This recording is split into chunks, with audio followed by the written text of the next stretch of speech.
Hi friends, welcome to Electricity Market in India and on Sunday we are back with a new topic. आज हम बात करेंगे एक question की जो मेरे को व्हाट्सएप में एक सब्सक्राइबर ने पूछा कि sir why this power sector is always in loss.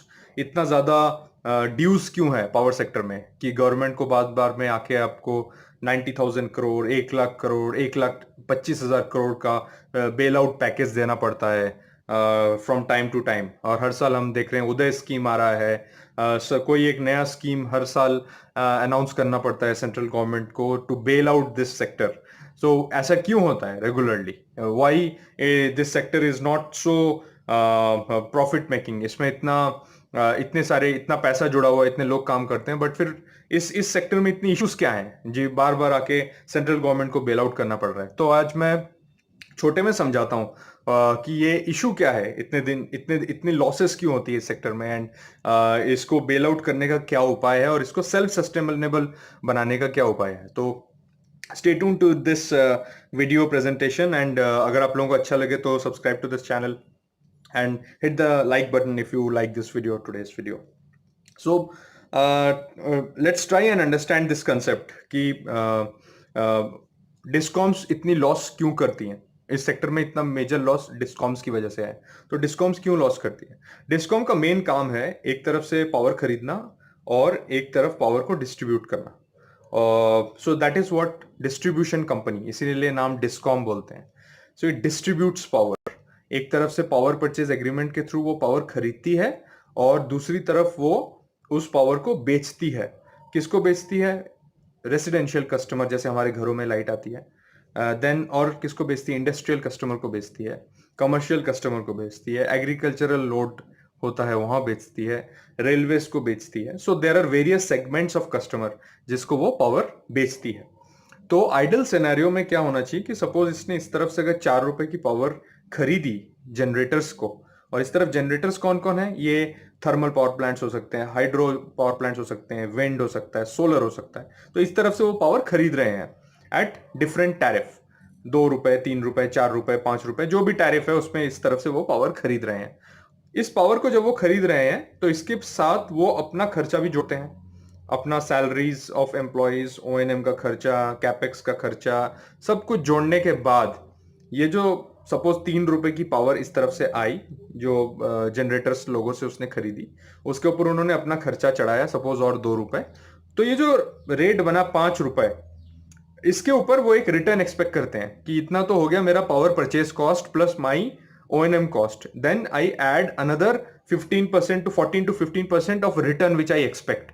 तो ये 14-15% और मैंने जोड़ दिया इस 5 रुपए के ऊपर। इसके बाद जो पावर का रेट बना वो अब मैं इसको सेल करूंगा इस साइड में।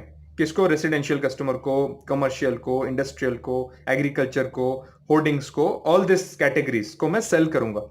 और अगर आइडल सिनेरियो में ये लोग टाइमली अपना बिल पेमेंट करेंगे और मेरे पास उनकी तरफ से पैसा आएगा, तो आइडियली हर डिस्कॉम इंडिया में, हर डिस्ट्रीब्यूशन कंपनी इंडिया में एक प्रॉफिट मेकिंग कंपनी होनी चाहिए, एटलीस्ट ऑन पेपर।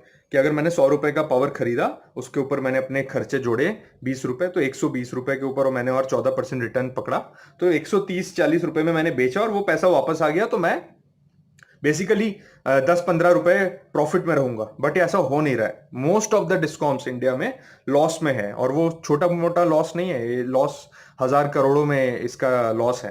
तो ये क्यों होता है? इसका बेसिक इनकी होने की वजह मैं बताता हूँ एक एक करके। नंबर वन, कि आपका जो बिजली का बिल आता है वो बेस्ड ऑन एक टैरिफ ऑर्डर के ऊपर होता है। तो टैरिफ ऑर्डर क्या चीज होती है? टाइम टू टाइम आपको हर स्टेट को अपने स्टेट के रेगुलेटरी कमीशन के पास जाना पड़ता है और उसको बताना पड़ता है कि मैं इतने रेट्स में पावर खरीद रहा हूं और ये मेरे खर्चे हैं। आप मेरे को एक निर्धारित टैरिफ बताइए जो कि मैं अपने कंज्यूमर से ले पाऊं। और जो रेगुलेटरी कमीशन होता है वो टैरिफ ऑर्डर पे डिफाइन करता है कि अच्छा अब आप इस कस्टमर से इतना लीजिए, इस कस्टमर से इतना लीजिए।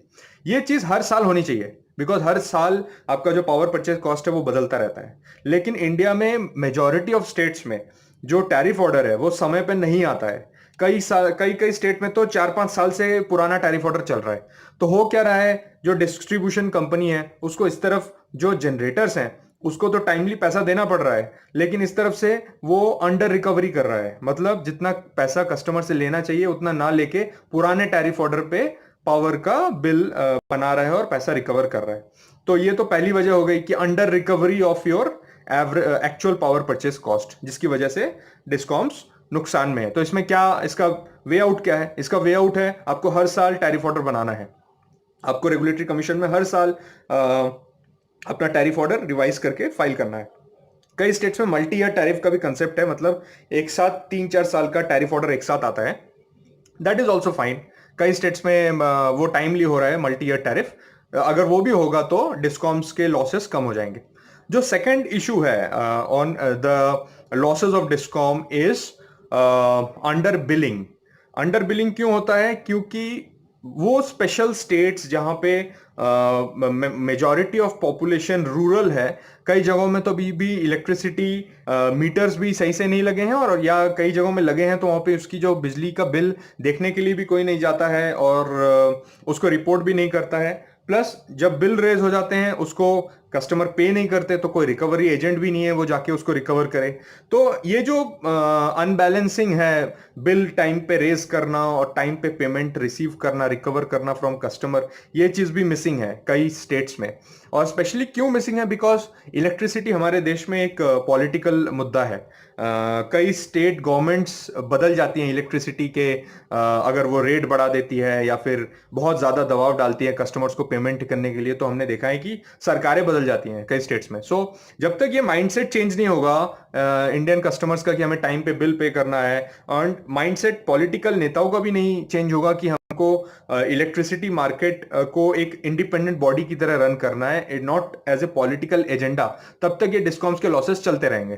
तब तक ये इलेक्ट्रिसिटी एक पॉलिटिकल मुद्दा बना रहेगा, ना कि एक सर्विस एंटिटी की रूप में काम करेगा। जो तीसरा इशू है जो under recovery of this of the huge losses is that in discoms ने ह्यूज लोन ले रखे हैं बैंक से, और बैंक्स में जो सबसे इंपॉर्टेंट कंसेप्ट होता है वो होता है एक इंटरेस्ट पे करना।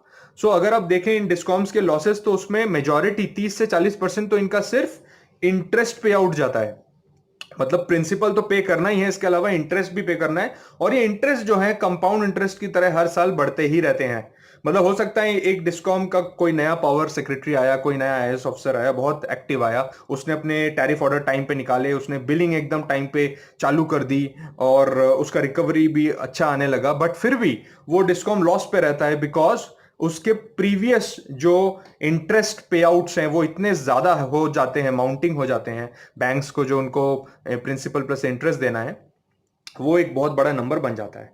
सो time to time central and state governments नए रिलीफ पैकेज लाती है, जैसे उदय स्कीम, उदय 1, उदय 2, एंड अभी हमारे फाइनेंस मिनिस्टर ने न्यू स्पेशल पैकेज 90,000 करोड़ की घोषणा की है for specially for power sector.